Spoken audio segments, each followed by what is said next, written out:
السلام عليكم ورحمة الله تعالى وبركاته. أعزائي عزيزاتي متابعي قناة سليماني إيمو إكسبير ديال عزيز سليماني، مرحبا بالجميع.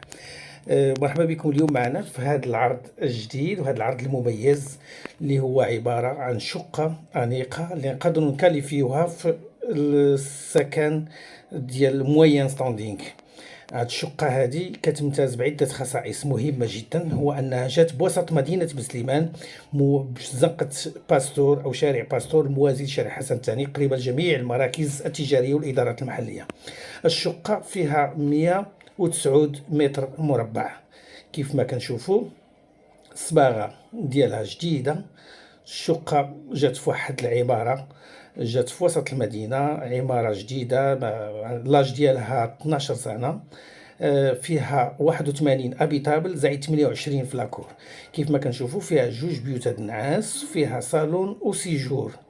هاد الشقة هي هادي، كاين بيت نعاس على اليمين وكاين سيجور وكاين صالون كبير. هنا كاين كذلك بيت نعاس اخر هو هذا. الشقة كاملة عندها جوج ديال الفرزاطات دايرة بالشراجم، بيان ايري وبيان انسولي. بلاكار كبير بالعود ديال اللاتر كامل الدار، جميع انواع ديال الشراجم والكوادر كلهم باللاتر. الزليج فيها مزيان، فيها هاد الحمام هذا حتى هو بزليج مزيان وبزاج بلاندي ماركة مزيانة، فيه تواليت حاشاكم والحمام. اذا اخوان تبعوا معنا حتى الاخر، غنشوفوا ادق التفاصيل في هاد الشقه هادي. هنا كذلك كاين هاد الكوزينه، راه عندها جوج ديال لي زاكسي، هي هادي باللي موبل درونجمون ديالها بالبلاكارات ديالها، داكشي على حقو طريقو. بالماتيريال مزيان. الدار كامله دايره بالحديد فير فورجي، يعني بيان سيكوريزي. ها هما المجوره، البلاكارات، الرخام ديال البوطاجي مزيان، كاينه بلاصه لغسال المعان وبلاصه ديال الثلاجه، لافابو مزيان. كلشي اون ريغل، صراحه كلشي اون ريغل. كذلك لاكسي لهاد لاكوغ، هاد التراس هذا اللي فيه 28 متر، ها هو مسقفين فيه النص على الشتاء او كذا. البرونشمون ديال الشوفوا غاز، كاين بلاكار دورونجمون احتياطي، البيبان ديال الحديد، تقدر دير فيه اللعاب ديبارا كلشي. هنا كنرجعوا كذلك للتفاصيل ديال الدار. الالومنيوم راه البروميير شوا، معروفه هاد الماركه سميتها ليما، كلشي كيعرفها الناس اللي كتشتغل في هاد المسائل ديال البني. بالنسبه للفير فورجي ديال الحديد راه هو النمره 14. هاد البريزات راهم ديال البريزات سميتهم ليتينغ، سميتهم صوفا، كيديروا شي 30 درهم الواحد. الماطر ديال الشراجم وهذوك الموتوريزاسيون ديالهم ديال الماركه ديال اسبان معروفه بروميير شوا.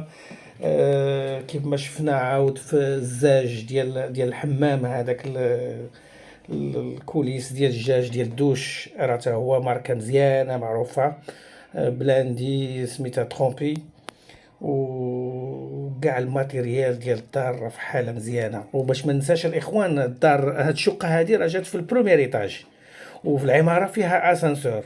حتى هاد الروبينيات هادو راهم ماركه مزيانه ديال دي كاليتي مزيانه ديال ليسبان حتى هي. المهم الدار راه كلها مقاده، راه ما خاصها والو غير جي وسكن. هذه هو المعنى الحقيقي بالنسبه لهاد الشقه هذه، هو المعنى الحقيقي ديال كلي على معه.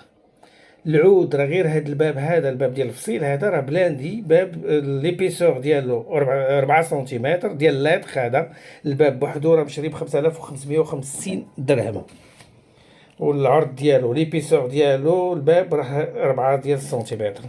اذا الدار اخوان راها مزيانه، ما فيها ما يتعب. الدار صالحه للسكن بالنسبه للاستعمال السكني، وصالحه كذلك اكثر، ملائمه اكثر للاستعمال المهني، لان العماره فيها اطباء، فيها محامون، فيها مفوض قضاء الى اخره. اذا ملائمه جدا للاستعمال المهني. اذا اللي انتريسي لهذا العرض هذا ومهتم يتواصل معنا الاخوان، مرحبا بالجميع. الإخوان الكرام، وبالنسبة للإخوان ديالنا المتابعين ديال قناة سليماني إيمو إكسبير، هذا العرض وأغلب العروض كتاخذ منا وقت طويل وبحث مدني وشاق. كنتمنى في المقابل الدعم الكبير منكم، سواء بالضغط على زر الإعجاب أو تعليق محفز أو بالاشتراك في هذه القناة. بالنسبة للإخوان والأخوات اللي مازال ما مشتركينش، وكنتمنى الخير والتيسير والتوفيق لجميع المشاركين وجميع المتابعين، وإلى فيديو قادم بحول الله.